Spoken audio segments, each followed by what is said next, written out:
तो ये परमात्मा ने कहा कि सार सबद सर जीवन बूटी, घस घस अंग लगावे, कहे कबीर तुम सत कर मानो, ये जन्म मरण मिट जावे। ये सार सबद से मिट रहा था जन्म मरण, और ये अभी तक गुप्त रखनी थी। तो अब ये वो समय आ गया है कि आपका ये जन्म मरण का रोग नाश होगा।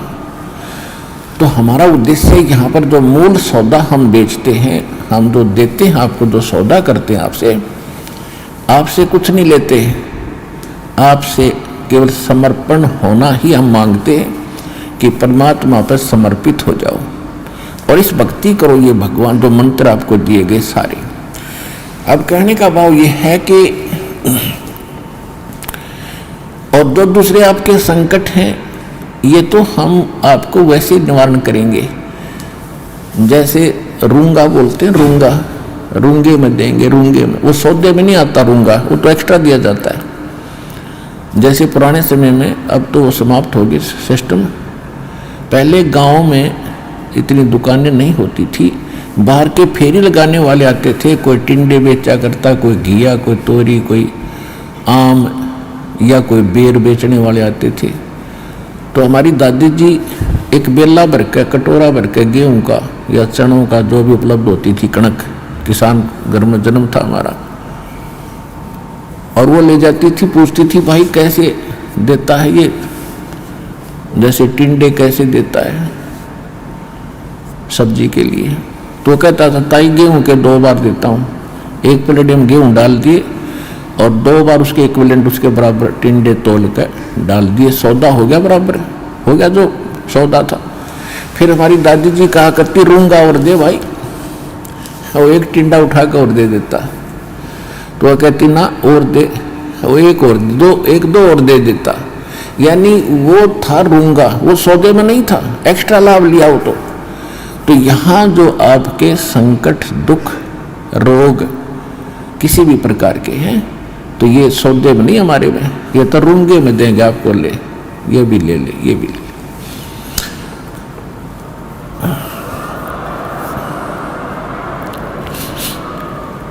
और पुण्यात्मा दास बार बार कहता है ये एक डूब बाट के गीत नहीं है, ये उस समर्थ की महिमा है, उस समर्थ का ज्ञान है, उसके दिए हुए विधि भक्ति मंत्र हैं। इनसे वही लाभ होगा जो दास बता रहा है, भगवान ने बताया है।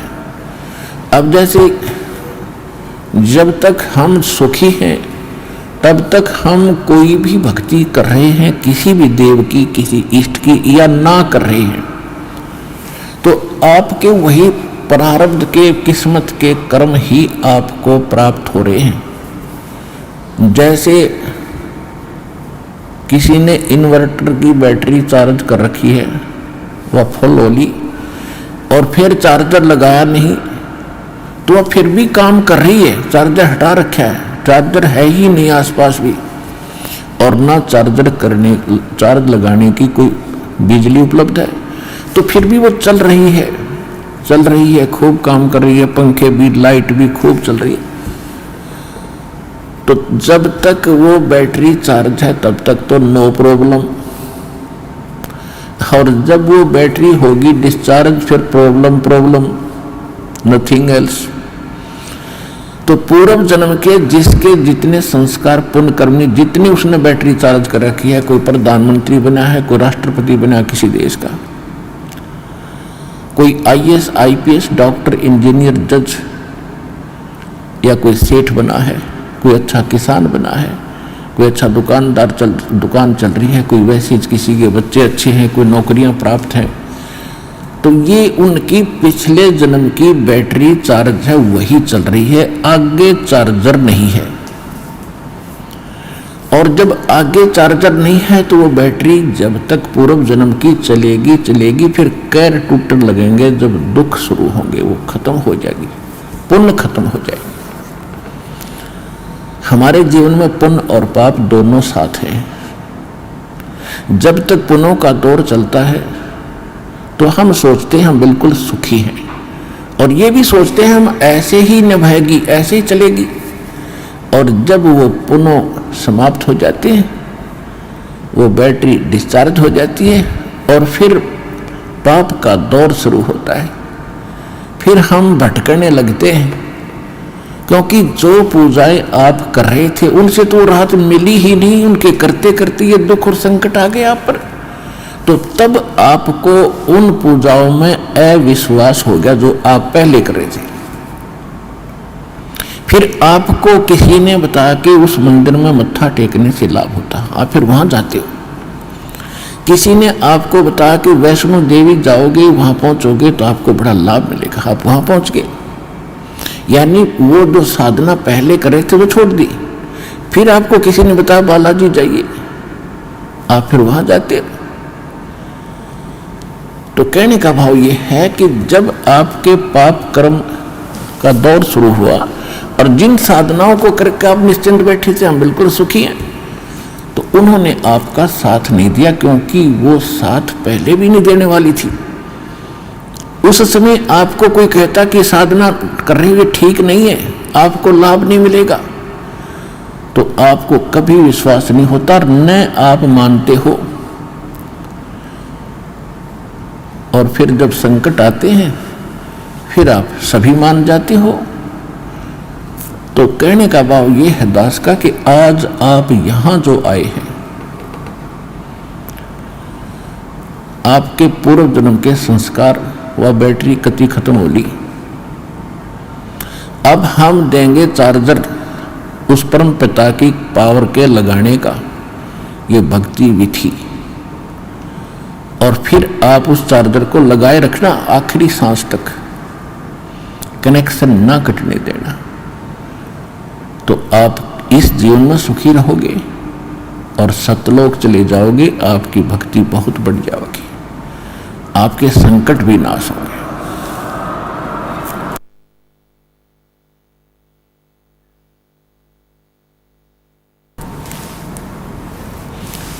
तो आप यहां आए हो जो इस ज्ञान को समझ जाएंगे।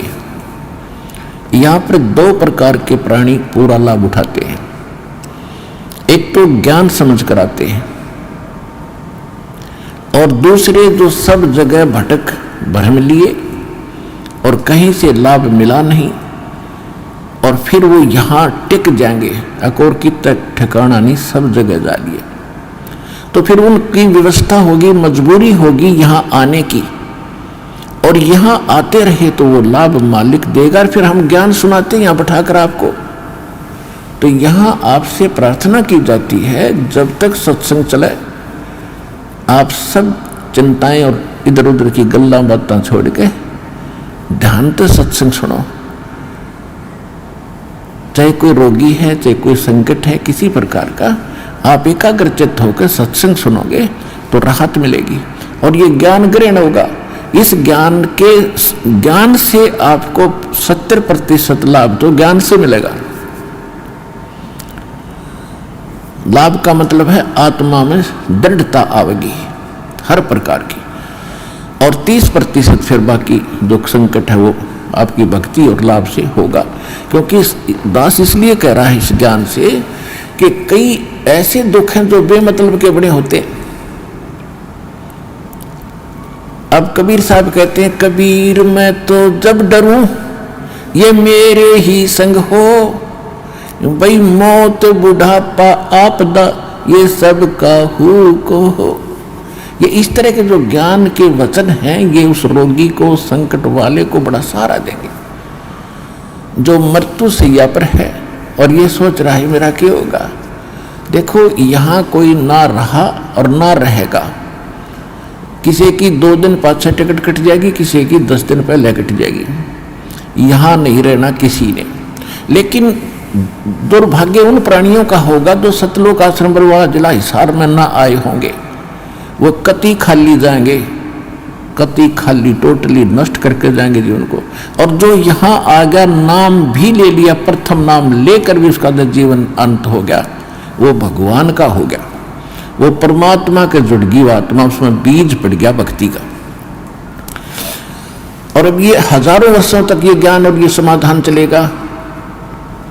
अब वो जो बीमार रोगी है कहीं सब जगह थक लिए जब यहाँ लाए, और उसकी होगी मृत्यु नाम लेकर के। आप तो चाहे कुछ भी सोचो, लेकिन भगवान ने अपना बच्चा ले लिया अपनी शरण में। मृत्यु बेशक होगी, वो अगले 10 महीने मालेगा, 10वें महीने यहाँ भगवान के दरबार में नया शरीर होगा, नई सिरे भक्ति करेगा। परमात्मा ने तो अपनी आत्मा देखनी, हम अपना स्वार्थ देखते हैं।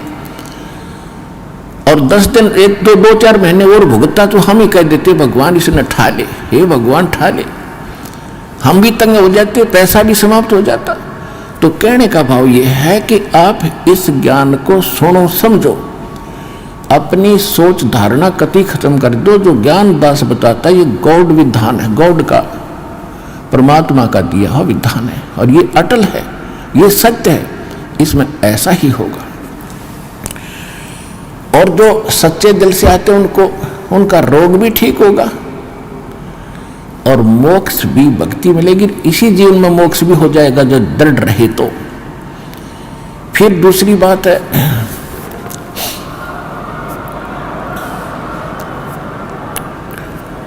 इसके अतिरिक्त और भी बहुत सी, क्योंकि ये विधान है भगवान का, और आप हो बच्चे पहली कक्षा, दूसरी, तीसरी के।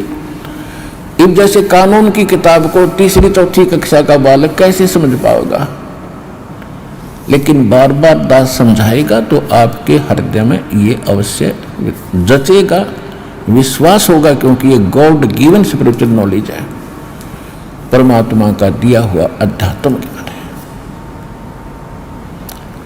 तो जब आप यहाँ आ गए और सच्चे दिल से भक्ति करने लग गए, तो जितने भी सांस इस सिमरण में आपके गए